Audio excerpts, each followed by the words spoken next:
Hello student, welcome to political science department class. कैसी है मेरी यूट्यूब फैमिली? आप सभी को पता है आप सभी का नेट का एग्ज़ाम होने वाला है, फॉर्म भी आ चुके हैं, आप सभी लोग तैयारी भी शुरू कर चुके हैं और हम भी आपका साथ इसमें दे रहे हैं और हम कंटिन्यू रेगुलर आपको एक क्लास दे रहे हैं और साथ ही साथ हमारी ऑफलाइन क्लास भी आप सभी के लिए। आप सभी लोग कहीं भी हो, घर बैठ के आप अपनी नेट की तैयारी कर सकते हैं। आपको इसमें वो सारी चीज़ें प्रोवाइड की जाती हैं जैसे कि आपके स्टडी मटेरियल्स, क्वेश्चन सीट, सब कुछ आपको बहुत अच्छे से आपकी तैयारी कराई जाती है। अगर आप इंटरेस्टेड हो, आप घर बैठ के तैयारी करना चाहते हैं, आपके आसपास ऐसी सुविधा नहीं हो या फिर आप जॉब करते हो या आपके पास टाइम प्रॉब्लम हो, तो आप हमसे कांटेक्ट कर सकते हैं। हमने अपना कांटेक्ट डिटेल भी डिस्क्रिप्शन बॉक्स में दे दिया है, आप वहां से हमें कांटेक्ट करिए और अपने स्टडी को और अपनी ग्रोथ को और आगे बढ़ाइए। चलिए शुरू करते हैं हमारा आज का टॉपिक। हमारा आज का टॉपिक है नागरिकता। स्टूडेंट, नागरिकता विषय पे आज हम बात करने वाले हैं। वैसे तो इसके विषय में हम जितनी भी बात करें वो कम है स्टूडेंट। जैसे कि नागरिकता, तो नागरिकता क्या है? नागरिकता नागरिक शब्द की भाववाचक संज्ञा है। हर व्यक्ति जो किसी राज्य का सदस्य हो और उस राज्य के द्वारा उसे कुछ राजनीतिक और सामाजिक अधिकार मिले हों और वो उस राज्य के लिए भक्ति की भावना रखता हो और अपने कर्तव्य का पालन करने के लिए वचनबद्ध हो, नागरिक कहलाता है। इन राजनीतिक और सामाजिक अधिकारों को पाना ही नागरिकता कहलाती है। स्टूडेंट, नागरिक की वो शक्ति जिसके कारण वो सामाजिक और राजनीतिक अधिकारों का उपयोग करता है, नागरिकता कहलाती है। और ये वो वैधानिक स्थिति है जिसके जरिए लोग स्वीकृत अधिकारों का उपयोग करते हैं और राज्य के लिए अपने कर्तव्यों का पालन करते हैं। ठीक है, तो जैसे कि नागरिकता शब्द है, सभी विद्वानों ने अपने तरीके से अपने हिसाब से इसकी परिभाषा दी है और आपके एग्ज़ाम में क्वेश्चन भी ऐसे आते हैं कि परिभाषा दी जाती है और फिर पूछा जाता है ये किसका कथन है। तो ये आपके लिए बहुत ही ज़्यादा ज़रूरी है। तो इसमें से तो जो बहुत ज़्यादा इम्पॉर्टेंट है वो हम आपको ज़रूर बताएंगे। तो चलिए बात करते हैं नागरिकता की कुछ परिभाषाओं पे जो बहुत ही ज़्यादा ज़रूरी है। स्टूडेंट, प्रोफेसर लास्की ने कहा कि अपनी शिक्षित बुद्धि को लोकहित के लिए प्रयोग करना ही नागरिकता है। अपनी शिक्षित बुद्धि को लोकहित के लिए प्रयोग करना ही नागरिकता है, ये प्रोफेसर लास्की ने कहा है। और फिर गैटिल ने कहा कि नागरिकता व्यक्ति की स्थिति है जिसके कारण वो कुछ सामाजिक और राजनीतिक अधिकारों का प्रयोग करता है। इन्होंने नागरिकता के 3 प्रधान तत्व भी बताए जैसे कि राज्य की सदस्यता, सामाजिक और राजनीतिक अधिकारों को पाना यानी सामाजिक और राजनीतिक अधिकारों की प्राप्ति और कर्तव्यों का पालन और अपने राष्ट्र के प्रति भक्ति रखना। स्टूडेंट, आपके विलियम वाइड ने कहा कि कर्तव्यों के उचित क्रम निर्धारण का नाम नागरिकता है और लॉर्ड ब्राइस ने कहा कि नागरिकता गुण, बुद्धि, आत्मसंयम और उत्तरदायित्व की वस्तु है। और वटल ने कहा कि नागरिक समाज के वो सदस्य होते हैं जो कुछ विशेष कर्तव्यों के द्वारा समाज में बंधे हों, जो समाज के नियंत्रण में रहते हों और जो समाज द्वारा प्रस्तुत सुविधाओं का निरंतर रूप से उपभोग करते हों। जैसे कि हमने ये सभी परिभाषाएं आपको बताई, तो इन परिभाषाओं के आधार पर हम कह सकते हैं कि नागरिकता व्यक्ति की उस दशा का नाम है जिसमें राज्य की ओर से किसी व्यक्ति को सामाजिक और राजनीतिक अधिकार प्रदान किए जाते हैं और व्यक्ति को इन अधिकारों के बदले में राज्य के प्रति कुछ कर्तव्यों का पालन करना होता है। ठीक है, तो जैसे कि आपको पता है कि धीरे धीरे इसमें भी विकास होता रहा, संशोधन होते रहे, परिस्थिति के हिसाब से इसका भी रूप बदलता रहा। स्टूडेंट, अब बात करते हैं आदर्श नागरिकता की। तो अरस्तु का मत है कि श्रेष्ठ नागरिक ही श्रेष्ठ राज्य का निर्माण कर सकते हैं। अगर आपके एग्जाम में ये कोट्स पूछा जाए कि श्रेष्ठ नागरिक ही श्रेष्ठ राज्य का निर्माण कर सकते हैं, ये कथन किसका है? तो आप बताएं कि अरस्तु। स्टूडेंट, इसलिए उन्होंने कहा कि राज्य के नागरिक आदर्श होने चाहिए। अरस्तु ने कहा कि श्रेष्ठ नागरिक ही श्रेष्ठ राज्य का निर्माण कर सकते हैं, इसलिए राज्य के नागरिक आदर्श होने चाहिए। वास्तव में आदर्श नागरिकता ही राज्य के विकास का आधार बन सकती है। स्टूडेंट, आदर्श नागरिकता व्यक्ति की उस स्थिति को कहा जा सकता है जिसमें नागरिकों के द्वारा आदर्श नागरिकों के रूप में जीवन व्यतीत किया जाता है। तो आदर्श नागरिक के लिए ये ज़रूरी माना जाता है कि उसके ज़रिए अधिकारों को ठीक तरीके से उपयोग किया जाए और कर्तव्यों का पालन भी ठीक तरीके से किया जाए और सार्वजनिक क्षेत्र के प्रति उसकी रुचि हो। ठीक है, तो आदर्श नागरिक क्या है कि श्रेष्ठ नागरिक ही श्रेष्ठ राज्य का निर्माण कर सकते हैं। स्टूडेंट, इसी विषय पर आदर्श नागरिकता के ही विषय पर लॉर्ड ब्राइस ने कहा कि एक आदर्श नागरिक में बुद्धि, आत्मसंयम, शुद्ध अंतःकरण होना अनिवार्य है। व्हाइट ने कहा कि एक आदर्श नागरिक में व्यवहारिक बुद्धि, ज्ञान और भक्ति, ये 3 गुण आवश्यक हैं। ये आपका इम्पॉर्टेंट है कि आपका एक वर्ड्स आ जाए कि एक आदर्श नागरिक में व्यवहारिक बुद्धि, ज्ञान और भक्ति, ये 3 गुण आवश्यक हैं। ये किसने कहा? तो आप बताएंगे व्हाइट ने। फिर लास्की ने आदर्श नागरिकता के विषय में कहा कि शिक्षित बुद्धि का लोकहित में प्रयोग ही नागरिकता है। जैसे कि हमने आपको आदर्श नागरिकता के विषय में बताया, तो आदर्श नागरिकता की परिभाषा बताई जिसमें हमने लॉर्ड ब्राइस, व्हाइट, लास्की, इनके विषय में बताया। अब स्टूडेंट, बात आती है कि आदर्श नागरिकता के गुण क्या हैं, उसकी विशेषताएं क्या हैं, उसके तत्व क्या हैं। तो इस पे भी एक नज़र डालना ज़रूरी है, क्योंकि हम पहले इसका कॉन्सेप्ट समझेंगे तभी हम आगे इसको लेके चल सकते हैं। तो आदर्श नागरिकता के तत्व की बात करते हैं। सबसे पहले चरित्रवान होना। आदर्श नागरिक के रूप में व्यक्ति को सच्चा और ईमानदार होना चाहिए, जो निडर हो और जिसमें दृढ़ता हो, जो सिद्धांतों पर अटल रहने वाला हो, वही आदर्श नागरिक है।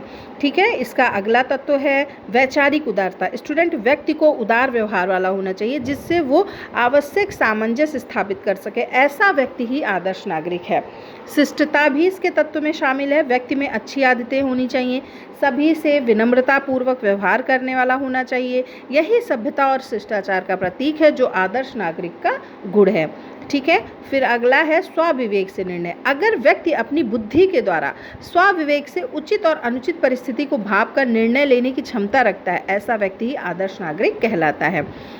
इसका एक आवश्यक तत्व है सार्वजनिक क्षेत्र के प्रति रुचि भी होनी चाहिए। स्टूडेंट, आदर्श नागरिक वो है जो सार्वजनिक क्षेत्र यानी कि राज्य और समाज के प्रति रुचि रखता हो। फिर अगला है अधिकार और कर्तव्यों का ज्ञान भी होना चाहिए। आदर्श नागरिक को अपने अधिकारों के प्रति सजग होना चाहिए और अपने कर्तव्यों के प्रति निष्ठा रखता हो और उसका सजगता से पालन भी करता हो। स्टूडेंट, आर्थिक सक्षमता। व्यक्ति को आर्थिक रूप से संपन्न भी होना चाहिए। जन कल्याण की भावना भी इसका मुख्य तत्व है स्टूडेंट, और साथ ही साथ राजनीतिक चेतना। आदर्श नागरिक में राजनीतिक चेतना होनी चाहिए, जो राजनीति में बढ़ चढ़कर हिस्सा लेता हो और जो सही प्रतिनिधि का चुनने में सहयोग प्रदान करता हो। आदर्श नागरिकता का जो तत्व हमने बताया, तो इसके साथ साथ आप देखते हैं कि आदर्श नागरिकता के मार्ग में आने वाली कुछ बाधाएं भी होती हैं, तो इसको भी हम एक बार ज़रूर बताएंगे आपको। देखिए, साथ ही साथ अज्ञानता, गरीबी, संकीर्ण राजनीति, आक्रमणता, भ्रष्टाचार, उग्र राष्ट्रीयता की भावना, ये सभी इसके मार्ग में आने वाली बाधाएं हैं। स्टूडेंट, अब बात करेंगे आदर्श नागरिकता में आने वाली बाधाओं का निवारण कैसे किया जा सकता है। ठीक है, तो इसके लिए अच्छी शिक्षा व्यवस्था हो, देश में शिक्षा व्यवस्था में सुधार होना चाहिए, जिससे व्यक्ति अपने कर्तव्य और अधिकार के प्रति सजग हो पाएगा और इससे आदर्श नागरिकता का विकास होगा। कल्याणकारी शासन व्यवस्था होनी चाहिए। देश के शासन का उद्देश्य नागरिकों को लाभ पहुंचाना होना चाहिए। राज्य को ज़्यादा से ज़्यादा लोक कल्याणकारी कार्य करने चाहिए, जिससे जनता की प्रगति हो सके। ठीक है, नैतिक प्रगति। स्टूडेंट, राज्य के नागरिकों के जरिए परिवार और शिक्षण संस्थाओं के जरिए लोगों में संस्कार स्थापित किए जाने चाहिए, जिससे प्रेम, अनुशासन, सहयोग की भावना, सहिष्णुता, धर्मनिरपेक्षता, जिसके जरिए व्यक्ति एक अच्छा नागरिक बन सकता है। ठीक है, आर्थिक समानता।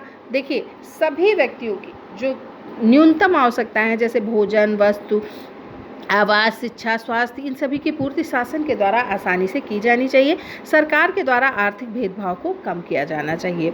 शुद्ध राजनीतिक दल। स्टूडेंट, देश के राजनीतिक दलों को दल हित को छोड़कर राष्ट्रीय हित को अधिक महत्व देना चाहिए।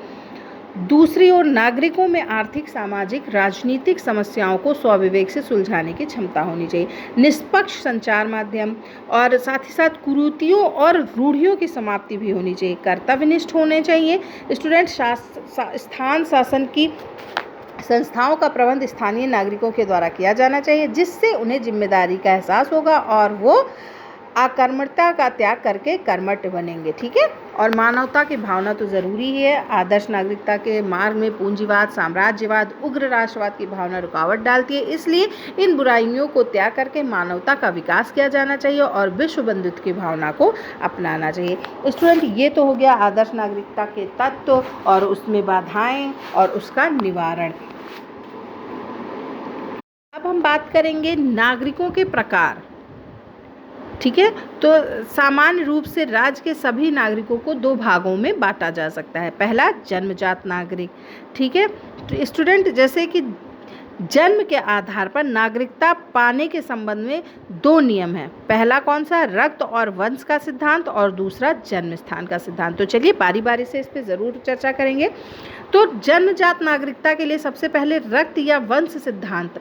ये क्या है? इस सिद्धांत के अंदर नागरिकता रक्त या वंश के आधार पर निर्धारित होती है और बच्चे का जन्म चाहे किसी स्थान पर हो, बच्चे को उस राज्य की नागरिकता प्राप्त होती है जिस राज्य के नागरिक उसके माता पिता हैं। जैसे अमेरिकन नागरिक की संतान अमेरिका की नागरिक होगी, चाहे उसका जन्म किसी भी देश में क्यों ना हो।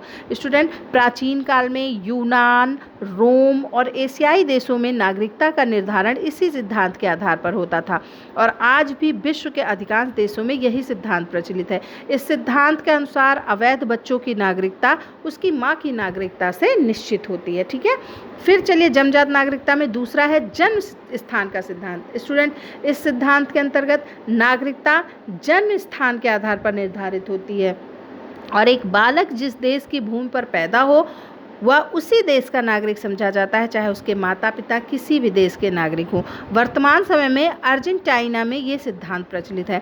स्टूडेंट, इंग्लैंड, अमेरिका आदि राज्यों में नागरिकता प्राप्त करने के संबंध में इन दोनों सिद्धांतों को मान्यता प्राप्त है और इन देशों के कानूनों के अनुसार उनकी भूमि पर जो बच्चा जन्म ले वो उस देश का नागरिक होगा। इस सिद्धांत के द्वारा कभी कभी तो एक ही बालक दो देशों की नागरिकता प्राप्त कर लेता है, एक अपने माता पिता के देश की और दूसरी अपने जन्म लेने वाले स्थान की। वास्तव में जन्मजात नागरिकता के इन दोनों सिद्धांतों में रक्त या वंश का सिद्धांत ही अधिक विवेकपूर्ण है। ठीक है, तो ये हमने जन्मजात नागरिक सिद्धांत के विषय में बात की। अब देशीयकरण से प्राप्त नागरिकता क्या होती है, इस पे भी जरूर चर्चा करेंगे। स्टूडेंट, देशीयकरण एक वैधानिक प्रक्रिया होती है। इसके अंतर्गत कुछ निश्चित शर्तें पूरी कर लेने पर व्यक्ति को उस देश की विशेष नागरिकता प्राप्त हो जाती है। स्टूडेंट, गार्नर ने इस विषय में कहा है कि देशीयकरण का तात्पर्य विदेशी को नागरिकता प्रदान करने की किसी भी पद्धति से है। स्टूडेंट, साधारण रूप से तो एक राज्य में दोनों ही प्रकार के नागरिकों को समान स्थिति मिली होती है, लेकिन कुछ देशों में जन्मजात नागरिकों को देशीयकरण से हुए नागरिकों की अपेक्षा विशेष स्थिति प्राप्त होती है। भारत में तो दोनों प्रकार के नागरिकों में कोई भेद नहीं है, लेकिन अमेरिका में केवल जन्मजात नागरिक ही राष्ट्रपति पद पर निर्वाचित होने की योग्यता रखते हैं। ठीक है, अब बात करते हैं नागरिकता को कैसे प्राप्त किया जा सकता है। ठीक है, तो नागरिकता प्राप्त है, एक देश की नागरिकता प्राप्त की जा सकती है इन आधारों पर। सबसे पहला होगा विवाह। स्टूडेंट, अगर किसी देश की स्त्री दूसरे देश के पुरुष से विवाह कर ले तो स्त्री को अपने पति के देश की नागरिकता प्राप्त हो जाती है। अधिकांश देशों में तो यही नियम प्रचलित है, लेकिन जापान में ऐसा नियम प्रचलित है कि अगर किसी अन्य देश का पुरुष जापान की स्त्री से विवाह कर ले तो पुरुष को भी जापान की नागरिकता प्राप्त हो जाती है। तो ये नागरिकता प्राप्ति के साधन है। फिर निश्चित निवास भी इसके अंतर्गत आता है। स्टूडेंट, सामान्यतः सभी देशों में ऐसा नियम है कि राज्य के अंतर्गत निश्चित अवधि तक निवास करने पर विदेशी अपने पहले देश की नागरिकता छोड़कर वहाँ की नागरिकता ग्रहण करने के लिए आवेदन पत्र दे तो उसे वहाँ की नागरिकता प्राप्त हो जाती है। ये अवधि विभिन्न देशों में 2 वर्ष से 10 वर्षों तक है। स्टूडेंट, अमेरिका, नीदरलैंड, जापान और हंगरी में ये अवधि 5 वर्ष तक तथा मैक्सिको, स्विट्जरलैंड और अर्जेंटीना में 2 वर्ष और स्वीडन में 3 वर्ष है। ठीक है, अब बात करते हैं नागरिकता प्राप्ति के लिए सरकारी सेवा भी ज़रूरी है। स्टूडेंट, बहुत सारे राज्यों में एक निश्चित अवधि तक राज्य की सेवा में रहने की दशा में व्यक्ति को उस देश की नागरिकता प्रदान की जाती है। ठीक है, अब बात करते हैं नागरिकता की प्राप्ति में संपत्ति भी महत्वपूर्ण भूमिका निभाती है। जैसे संपत्ति खरीदना। दक्षिणी अमेरिका के कुछ देशों जैसे पेरू और मैक्सिको में ये कानून है कि अगर कोई व्यक्ति वहाँ की कुछ संपत्ति खरीद ले तो उसे वहाँ की नागरिकता प्राप्त हो जाती है। स्टूडेंट, नागरिकता प्राप्ति में विजय भी महत्वपूर्ण भूमिका निभाता है। अगर किसी राज्य का कोई भाग किसी अन्य राज्य के द्वारा जीत लिया जाए या एक राज्य अपनी इच्छा से अपना कुछ भाग अन्य किसी राज्य को दे दे तो दोनों ही स्थितियों में उस भाग के नागरिकों को उस देश की नागरिकता प्राप्त हो जाती है जिसमें वो भाग मिलाया गया हो। ठीक है। अब सबसे इम्पॉर्टेंट है दोबारा नागरिकता की प्राप्ति। स्टूडेंट, अगर किसी देश का कोई नागरिक अपनी नागरिकता छोड़कर किसी दूसरे देश की नागरिकता अपना लेता है तो उसे दूसरे देश का नागरिक समझा जाएगा, लेकिन अगर वो अपने पहले देश की नागरिकता फिर से पाना चाहे तो कुछ शर्तें पूरी करने पर उसे नागरिकता मिल सकती है। ठीक है। अब नागरिकता प्राप्ति में आपके गोद लेने का भी एक महत्वपूर्ण तथ्य भी है। स्टूडेंट, अगर कोई व्यक्ति किसी विदेशी बच्चे को गोद ले ले तो उस विदेशी बच्चे को अपने धर्म पिता या धर्म माता के देश की नागरिकता प्राप्त हो जाती है। ठीक है। तो ये नागरिकता प्राप्त करने के साधन थे। स्टूडेंट, नागरिकता का अपहरण या समाप्ति ये कैसे हो सकती है? नागरिकता के पाने के समान ही उसका अपहरण या समाप्ति भी संभव है। स्टूडेंट, नागरिकता के अपहरण के संबंध में अलग अलग देशों में कुछ अलग अलग विधियां भी प्रचलित हैं। तो चलिए इस पे भी एक नज़र ज़रूर डालेंगे।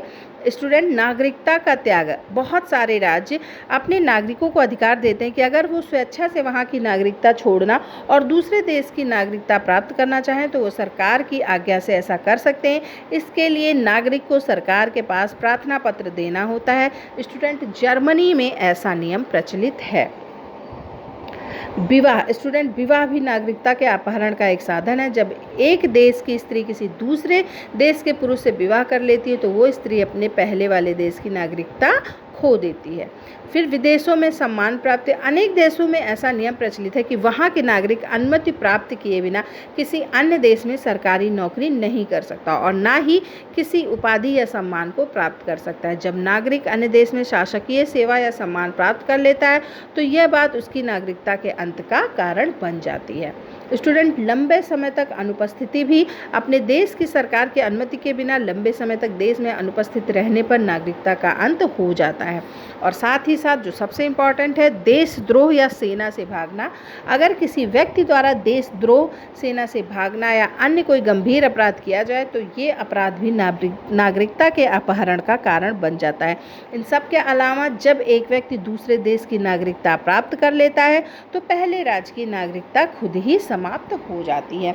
स्टूडेंट, हमारी ऑफलाइन क्लास आपके लिए बहुत ही मददगार साबित हो सकती है। आपके इस नेट की परीक्षा को और भी ज़्यादा स्ट्रॉन्ग बनाने के लिए हमारी ऑफलाइन क्लास आप कहीं भी हों घर बैठे कर सकते हैं। और स्पेशली उन गर्ल्स से मैं कहना चाहूँगी जो अगर हाउस वाइफ हैं, जो अपनी स्टडी कंटिन्यू करना चाहती हैं, जो नेट की परीक्षा क्लियर करना चाहती हैं, और बहुत सारी ऐसी गर्ल्स जो जॉब कर रही हैं, जिनके पास टाइम प्रॉब्लम है, जो कोचिंग क्लास तक नहीं जा सकती हैं, तो वो घर बैठकर ऑफलाइन क्लास करके अपनी नेट की परीक्षा क्लियर कर सकती हैं। हमने अपने कॉन्टैक्ट डिटेल डिस्क्रिप्शन बॉक्स में दे दिए हैं और स्क्रीन पे भी आपको दिख रहा है, आप वहाँ से हमें कॉन्टैक्ट कर सकते हैं।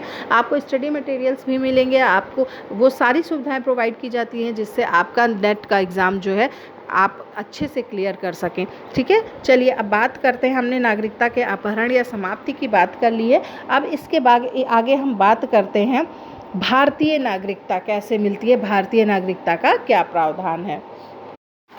स्टूडेंट, भारतीय संविधान द्वारा नागरिकता के संबंध में जो व्यवस्था की गई है उसके कुछ विशेष लक्षण हैं। सबसे पहले हम बात करेंगे इकहरी नागरिकता की। सामान्यतः संघात्मक शासन व्यवस्था में दोहरी नागरिकता की व्यवस्था की जाती है। पहली संघ की नागरिकता और दूसरी राज्य की नागरिकता। स्टूडेंट, भारतीय संविधान के द्वारा भारत में संघात्मक शासन की व्यवस्था की गई है, लेकिन अमेरिका आदि अन्य संघ राज्यों की तरह भारत में दोहरी नागरिकता की नहीं बल्कि एक ही नागरिकता भारतीय नागरिकता की व्यवस्था की गई है। भारत में कोई व्यक्ति भारत के किसी भी क्षेत्र में निवास करता हो वो केवल भारत का ही नागरिक होगा। हमारे यहाँ राज्यों की नागरिकता की कोई व्यवस्था नहीं है। भारत में इकहरी नागरिकता की ये व्यवस्था राष्ट्रीय एकता के दृष्टि से की गई है। ठीक है। स्टूडेंट, और नागरिकता संघीय विषय भी इसमें शामिल है। भारतीय संविधान के अनुसार नागरिकता एक संघीय विषय है और राज्य सरकारों को इसके संबंध में कार्य करने का कोई अधिकार नहीं है।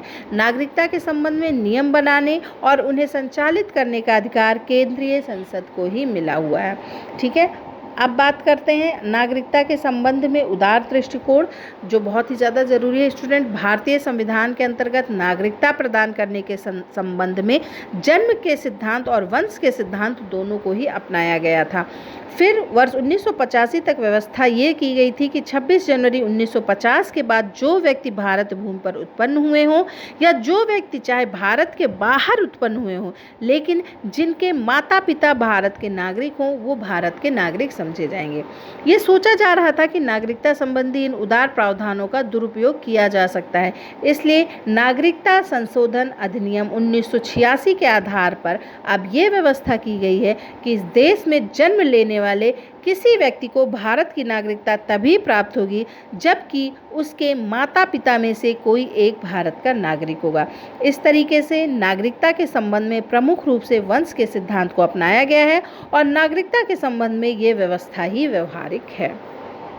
जो सबसे इम्पॉर्टेंट चीज़ है, संविधान लागू होने के समय नागरिकता की व्यवस्था के विषय में हम ज़रूर बात करेंगे। इसमें से आपके एग्जाम में क्वेश्चन भी पूछे जाते हैं। तो स्टूडेंट, भारतीय संविधान के 5 से 11 तक के अनुच्छेद में नागरिकता संबंधी व्यवस्था की गई है। ठीक है, तो चलिए इस पे भी बात करते हैं। स्टूडेंट, जन्मजात नागरिक संविधान लागू होने के समय 26 जनवरी 1950 3 श्रेणियों के व्यक्ति भारत के नागरिक माने गए। पहले, वे व्यक्ति जो भारत में पैदा हुए हों। दूसरे, वे व्यक्ति जिनके माता पिता या इन दोनों में से कोई एक भारत की भूमि में पैदा हुए हों।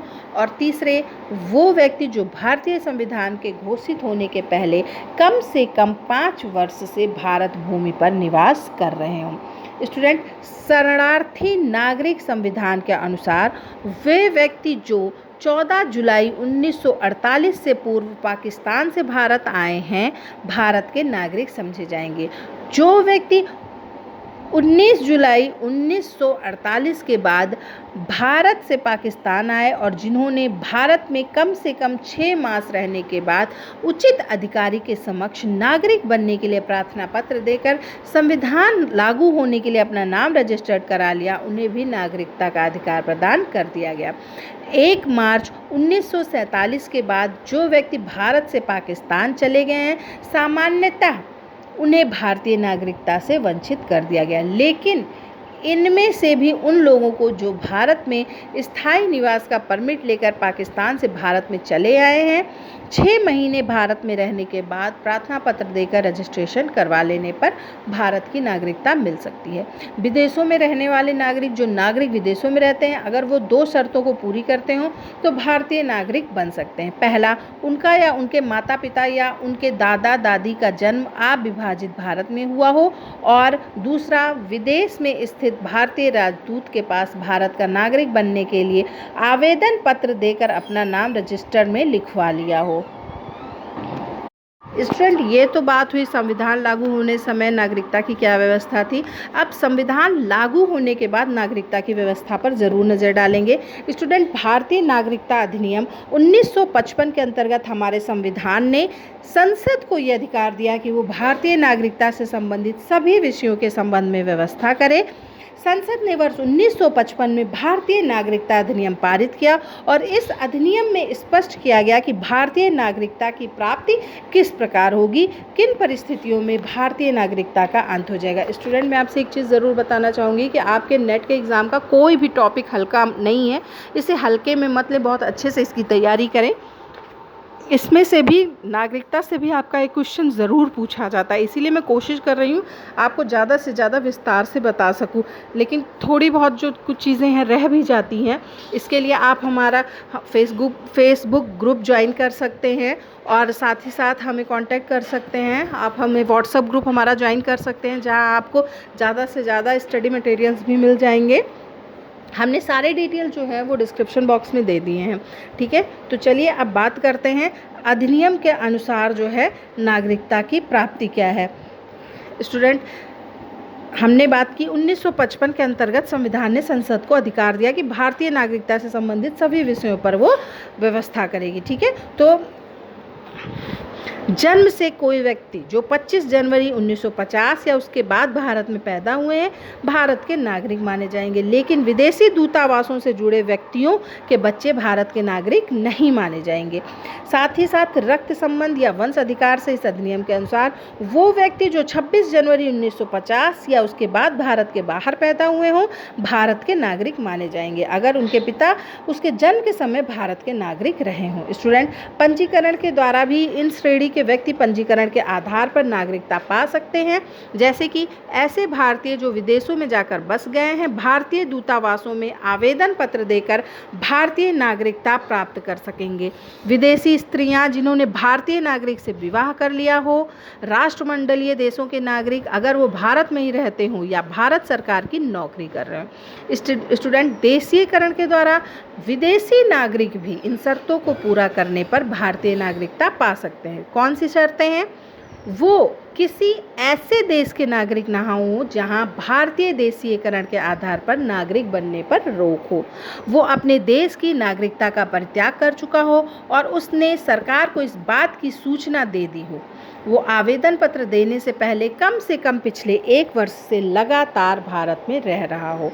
स्टूडेंट, 1 वर्ष से पहले कम से कम 5 वर्षों तक भारत में रह चुका हो या भारत सरकार की नौकरी में रह चुका हो या दोनों मिलकर 7 वर्ष हो, पर किसी हालत में 4 वर्ष से समय कम ना हो, उसका आचरण अच्छा हो, भारत की किसी प्रादेशिक भाषा या राजभाषा का अच्छा जानकार हो, नागरिकता का प्रमाण पत्र मिलने पर वह भारत में रहने या भारत सरकार की नौकरी करने का या किसी अंतर्राष्ट्रीय संस्था में जिसका सदस्य भारत भी हो काम करने का इच्छुक हो, वो भारत के प्रति निष्ठा की शपथ ग्रहण करें। स्टूडेंट, संविधान में ऐसे व्यक्ति को विशेष छूट दी गई है जो दर्शन, विज्ञान, कला, साहित्य, विश्व शांति या मानव विकास के क्षेत्र में विशेष कार्य कर चुका हो। उपयुक्त श्रेणी के व्यक्तियों को संविधान में निर्दिष्ट शर्तों को पूरा किए बिना भी नागरिकता प्रदान की जा सकती है।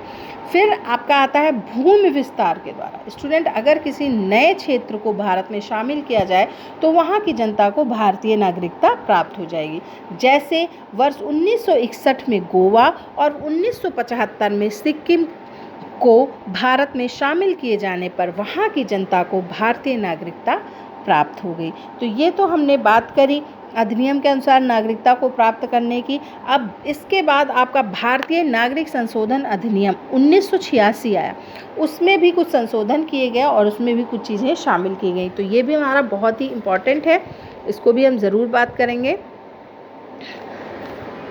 भारतीय नागरिक संशोधन अधिनियम, इसमें से भी आपके क्वेश्चन पूछे जा सकते हैं। स्टूडेंट, भारतीय नागरिकता अधिनियम 1955 द्वारा जो व्यवस्था की गई थी वो बहुत उदार थी और जम्मू कश्मीर और आसाम जैसे राज्यों में विदेशियों ने अनाधिकृत रूप से प्रवेश करके इसका अनुचित लाभ भी उठाया।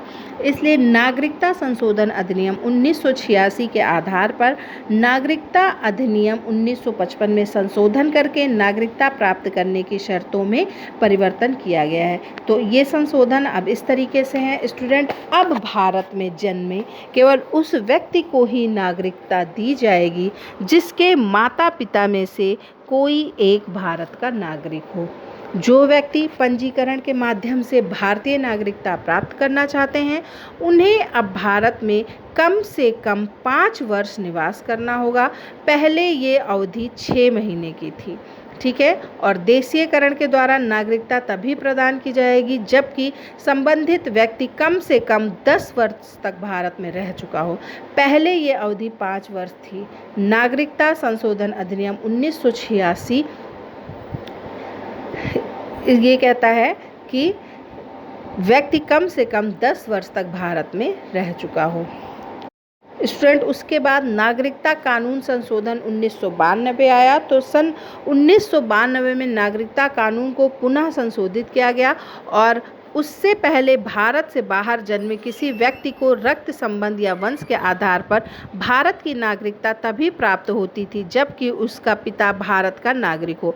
अब ये व्यवस्था की गई है कि भारत से बाहर जन्मे ऐसे किसी भी व्यक्ति को भारत की नागरिकता प्राप्त होगी जिसके माता या पिता उसके जन्म के समय भारत के नागरिक हों। इस प्रकार अब नागरिकता के प्रसंग में बच्चे की माता को पिता के समकक्ष स्थिति प्रदान की गई है। स्टूडेंट, अब हम इसके बाद बहुत ही इम्पॉर्टेंट चीज़ है जो नागरिकता संशोधन अधिनियम 2019 है, उसके विषय में भी बात करेंगे। हाल ही में संसद ने नागरिकता संशोधन विधेयक 2019 पारित किया, जो राष्ट्रपति की मंजूरी मिलने के बाद अधिनियम बन गया। स्टूडेंट, नागरिकता संशोधन अधिनियम 2019 को नागरिकता अधिनियम 1955 में संशोधन करने के लिए लाया गया है। नागरिकता अधिनियम 1955 नागरिकता प्राप्त करने के लिए विभिन्न आधार प्रदान करता है। ये तो आपको अभी मैंने बताया ही, जैसे कि जन्म, वंशानुगत, पंजीकृत, देशीयकरण क्षेत्र इत्यादि, ये सारी चीज़ें 1955 वाली जो मैंने अभी आपको बताई हैं। तो अब हम बात करते हैं संशोधन अधिनियम के मुख्य प्रावधान क्या हैं, जो हम बात कर रहे हैं नागरिकता संशोधन अधिनियम 2019 की। स्टूडेंट, नागरिकता संशोधन बिल को लोकसभा ने 10 दिसंबर 2019 को और राज्यसभा ने 11 दिसंबर 2019 को पारित कर दिया था। 12 दिसंबर को भारत के राष्ट्रपति ने इसे अपनी स्वीकृति दी और ये विधेयक एक अधिनियम बन गया था। 10 जनवरी 2020 से ये अधिनियम प्रभावी भी हो गया है। 20 दिसंबर 2019 को पाकिस्तान से आए 7 शरणार्थियों को भारतीय नागरिकता देकर इस अधिनियम को लागू भी कर दिया गया था। तो अब बात करते हैं ये जो आपका अधिनियम है, इसके अंतर्गत इसके मुख्य तथ्य क्या क्या हैं। स्टूडेंट, नागरिकता संशोधन विधेयक 2019 के तहत बांग्लादेश, पाकिस्तान और अफगानिस्तान से भारत में आने वाले हिंदू, सिख, बौद्ध, जैन, पारसी धर्म वाले लोगों को नागरिकता दी जाएगी। नए विधेयक के अंतर्गत ये प्रावधान है कि पड़ोसी देशों के अल्पसंख्यक अगर 5 साल से भारत में रह रहे हैं तो वो अब भारत की नागरिकता प्राप्त कर सकते हैं। पहले भारत की नागरिकता प्राप्त करने के लिए 11 साल भारत में रहना अनिवार्य था। जो प्रवासी 31 दिसंबर 2014 से भारत में अवैध रूप से रह रहे हैं, अब भारतीय नागरिकता के लिए आवेदन कर सकते हैं। तो ये हमारा जो इम्पोर्टेंट टॉपिक था नागरिकता, ये बहुत ही ज़्यादा इम्पोर्टेंट है और हर साल इसमें से प्रश्न भी पूछे जा सकते हैं। बहुत ही विस्तार से इसका अध्ययन करिए, बहुत ही गंभीरता से इसको पढ़िए। स्टूडेंट, आपके नेट के सिलेबस में कोई भी टॉपिक बहुत शॉर्ट नहीं है और बहुत इसको हल्के में मत लीजिएगा। आप हमारी ऑफलाइन क्लास ज़रूर ज्वाइन करें, इससे आपको ज्ञान के साथ साथ आपकी तैयारी करने में भी मदद मिलेगी और आप घर बैठ के अच्छी सुविधा भी पा सकते हैं। हमने अपने जो कॉन्टैक्ट डिटेल है वो डिस्क्रिप्शन बॉक्स में भी दे दिए हैं, स्क्रीन पे भी शो हो रहा है। साथ ही साथ आप हमारा फेसबुक ग्रुप भी ज्वाइन कर सकते हैं, जिसमें आपको डेली बहुत सारे नॉलेज भी मिलने वाले हैं। स्टूडेंट, हमारे चैनल को लाइक, शेयर और सब्सक्राइब करना मत भूलिएगा। कमेंट करके हमें ज़रूर बताइएगा कि हमारा आज का क्लास आपको कैसा लगा। Thank you.